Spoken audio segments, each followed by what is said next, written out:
Yo, what's up? Welcome back to the Source. Another wild card game here, another division game. Ravens, Bengals, AFC North. Let's go. Welcome to the Source. The Source. Source. Hey, get the Source. All right, Baltimore on the road in Cincinnati. This line actually opened up Bengals -6.5, but when it opened, there was still a chance Lamar Jackson was going to play. Either way, public was all over the Bengals here as of Tuesday morning. As we cruise on through the week, Lamar Jackson's not going to play. Line goes up to 9.5, but look what happens. Public is still all over Cincinnati, but look at the sharp money coming in on Baltimore. Sharps like the Ravens here, and the books respond to it. The line drops from 9.5. We're now looking at Cincinnati -8.5. So let's cap this game. If you subscribe to this channel, you already know what the first step is. We're running the numbers through the spreadsheet. According to the model, the line for this game should be Cincinnati -6.68. So a 2-point lean on Baltimore, but again, spreadsheet does not incorporate the fact that Lamar Jackson isn't playing, so keep that in mind. All right, let's break this matchup down. Obviously, I don't think there's any question. Most of us, we know that Cincinnati is the better team here, and we expect them to win, but we're not asking whether or not they're going to win. We're asking whether or not they're going to cover this number. Good news for Baltimore. I think Tyler Huntley's going to play. That has not been confirmed yet, but he participated in light practice on Wednesday and Thursday, and then participated in a full practice on Friday, which is a really good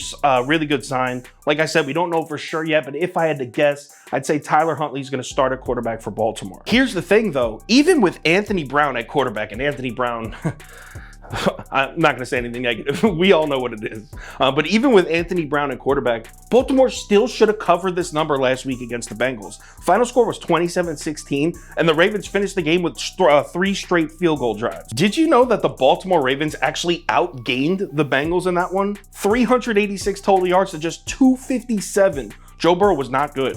25 of 42, 215 yards, just 1 touchdown. He had a QBR of 23.5 in that game. What about the first time they played Baltimore? Did Joe Burrow and the Bengals offense do well in that game? No, they were shut down again. Just 291 yards of total offense. Burrow had a QBR of just 32.0 in that game. Bottom line, the Ravens defense has completely shut down Joe Burrow and the Cincinnati Bengal offense both times they played him this year. That's a little concerning considering they're asking us to lay 8.5 points. Not to mention the Ravens defense is going to be the healthiest it's been all year. Both Calais Campbell and Jason Pierre-Paul are healthy. Patrick Queen and Roquan Smith are healthy. They've been healthy most of the year anyway.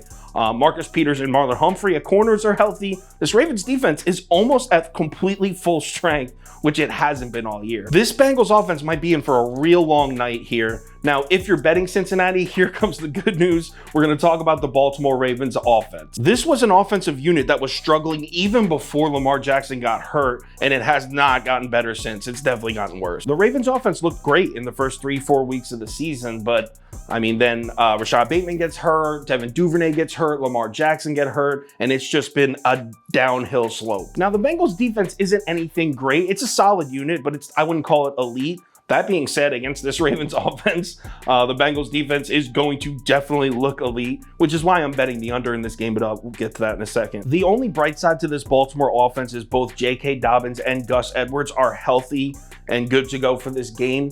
Last week in the 27-16 game with Anthony Brown at quarterback, J.K. Dobbins didn't play, and Gus Edwards left the game in the first quarter. So Kenyon Drake took over and took a bulk of the carries. Obviously, having a healthy Dobbins and a healthy Gus Edwards, we know how important it is for this Baltimore team to run the ball. So having those two guys is huge. There's no question I'm betting the Ravens here. I'm just cutting the video off. This defense has done a real good job against Burrow both times.